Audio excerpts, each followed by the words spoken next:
This is Brian, and today's episode is going to be a little bit different than other ones you've heard in the past if you've been a listener of DNA Clarity and Support. Our guest today is J.C. Kenney, and he has written a mystery novel that involves DNA testing in relation to investigative genetic genealogy, forensic DNA testing, and the like.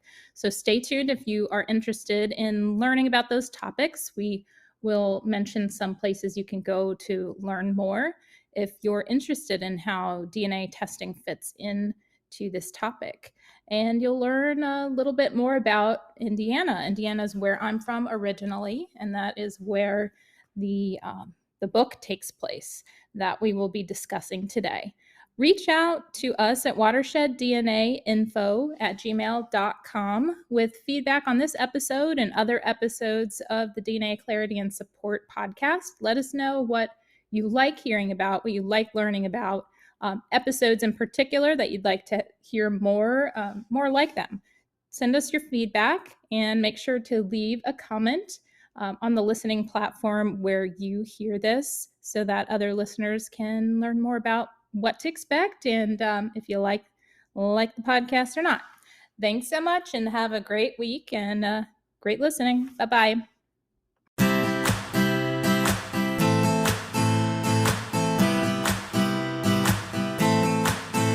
Welcome to DNA Clarity and Support. I'm your host, Brian. Listen as I chat with authors and leaders in the DNA world about the family and personal impacts of DNA testing. You'll hear news stories, unique perspectives, find out about books, websites, organizations, other podcasts for those involved in the world of DNA. Please be sensitive to younger listeners as the conversations can get intense at times. This is a production of Watershed DNA. Learn more at watersheddDNA.com. Welcome today to this next episode of DNA Clarity and Support. My guest with me today is J.C. Kenney. Welcome. I'm glad you're here. Well, thanks for having me, Brian. It's a real pleasure. Yeah. So this is a different type of interview in DNA book compared to what I've interviewed authors for in the past. And I'm excited to kind of get into what that means because you write mysteries. And specifically, we're going to talk about the fourth book in your series of mysteries about Allie Cobb. She's a young woman who inadvertently finds herself solving crimes in her small town in Indiana. And it's in your fourth book with Allie Cobb that we see DNA testing pop up for the first time. And it's in the course of solving a crime. So could you describe your Allie Cobb series in this book specifically and what cozy mysteries are and how they differ from other types of mysteries? Yeah, so basically the Allie Cobb mysteries fall into what we refer to as cozy mysteries. By cozy mysteries, I mean think of something that is a small town, very comfortable. Normally, folks who read cozy mysteries like Murder, She Wrote on television or think of Agatha Christie. Now, my books in particular, the reason they fall into the cozy mystery genre is because my protagonist, Allie Cobb, is a literary agent by day. So solving crimes is not her regular gig. And so she's also a very independent single young woman. And so those are some of the hallmarks of the cozy mystery. And basically where my series came from is I live in Indianapolis and I love the area. So I got the idea to write a series set in the beautiful rolling hills of that area in a small tourist town that's Nashville, Indiana. And it's a cute little town. And so I came up with the pseudonym for the town called Rushing Creek, Indiana. And that's Allie's hometown. And that's where all of a sudden, out of the blue, like happens in cozy mysteries, murders stop popping up. And Allie takes it upon herself to help the police and try to get these crimes solved. That's right, because she's not really a trained investigator and she's not a police officer. Like, that's not her day job. She's just like a literary agent, like you said. And in her free time, she's like off helping to solve crimes. And in your first three stories involving her, there are crimes that she's able to help solve, but without any DNA testing involved. And that's like most solving of crimes do not involve DNA samples and forensics. But in this Hmm. fourth book, DNA testing comes in and it's different. It's not like forensic DNA specifically. So Hmm. you want to talk a little bit about where DNA testing comes in this particular crime? Yeah. So basically, the fourth book in the series is called A Deadly Discovery. And to give you a little background on where I got the idea for this book, my wife is a genetic counselor, like you are, Brian. And she, in addition to having a career in genetics, is also a big fan of genealogy. And so she spent a lot of time on Ancestry.com putting together our family trees and things like that. So the whole family tree genealogy kind of coming together has always been a big thing of interest in my family. And so what happened then a couple of years ago, a lot of folks, we started hearing about the Golden State Killer and how there was this crime that had been committed many, many years ago in California, or a number of crimes, I believe. And eventually the police and the authorities were able to use DNA evidence to solve that crime. So that's where I got an idea that, hey, I want to try that in my book because, my wife is a huge resource right here to make sure I get my facts straight, as well as you yourself. You provided me a ton of great info, and I appreciate that. So the upshot of I'm really glad that you wove it into your story in a way that I think is not intimidating to people who don't know a lot about DNA. It's not like you went into super fine detail on all of the scientific ins and outs of forensics. It was really like, how did this work to help solve a crime at kind of the higher level? Yeah, well, in the books that I write, they're the traditional whodunits. And so really the focus of the story and what people like to read about is figuring out, okay, well, the crime happens, but while that happens, that's not the major focus of the story. The focus of the story is the puzzle. How does Allie figure out, how does she come to find the clues and what little tidbits does she find along the way during her investigation? And so what made this book an interesting challenge is because what I did is I made the crime a missing persons case that had gone unsolved for 20 years. And to a certain degree, most folks in the town had forgotten about the poor 18-year-old girl who had disappeared Christmas Eve at the turn of the millennium.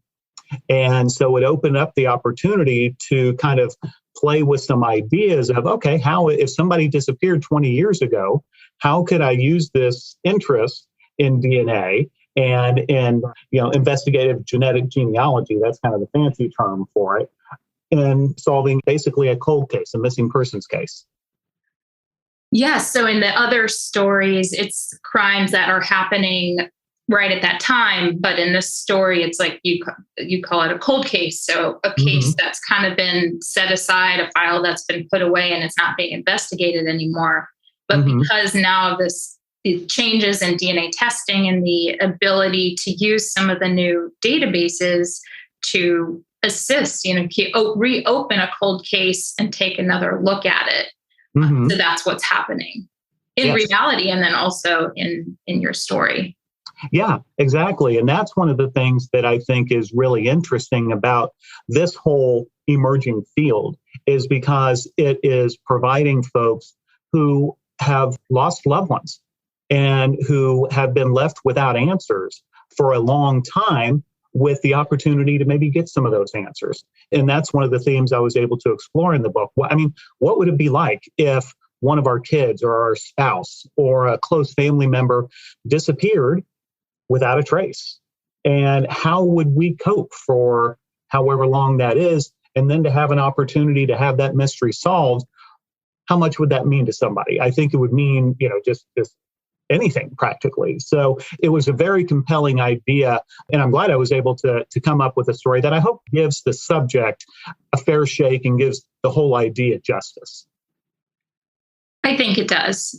And for listeners who are not too familiar with DNA in the area of crime solving, so there's like government run databases like CODIS. And then there are genetic genealogy databases that are run either by DNA testing companies or third-party sites, like GenMatch is a well-known one for this area. So as you were writing the story, I'm sure you had to learn somewhat about the difference between the CODIS database that the government runs and the genetic genealogy databases. Is there something that you think listeners would benefit from learning that you learned during the process of writing? Well, I think there are a couple of things that are, well, it's all very interesting to me. Most of it's way over my head, but I think a couple of things that are really interesting is for people to understand is that, for example, when perpetrators of violent crime are arrested and then incarcerated, oftentimes a DNA sample will be taken from them. And those are the samples that are stored into what you refer to as the government type of database. That way, investigators can look to see if this perpetrator has committed any other crimes along that same line. And, without getting too heavy into the subject matter, we're often talking rape, murder, some of those kind of really awful, awful crimes. So that's one thing I learned is that that's kind of where the government database kind of figures in. And there's more than that, but for my purposes, that's what I learned. And then the private databases, that's where what I learned is that it's a whole separate animal, basically, from the government. And that's where folks like you and me, if we want to, we can get the private kind of cheek swab DNA test and find out if we have some long lost relatives.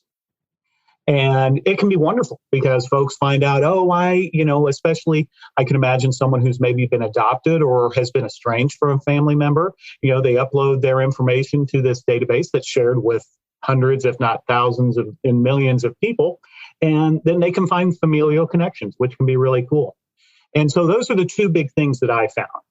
And then what I was able to do was weave those two separate buckets, for lack of a better term, have them intertwine into solving the case. So it was a fun challenge.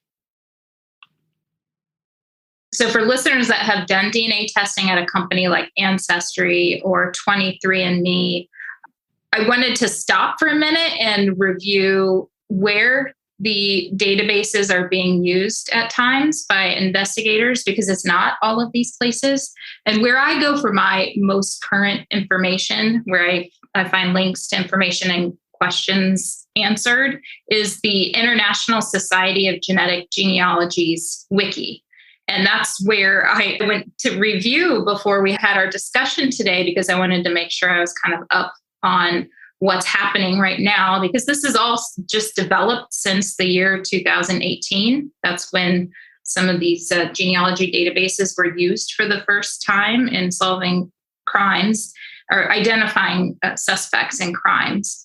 And there's two databases plus a third one that's kind of privately run that are being used. So if you've tested at FamilyTreeDNA and you've opted in your DNA kit, that can be used in matching to uploaded samples by investigators.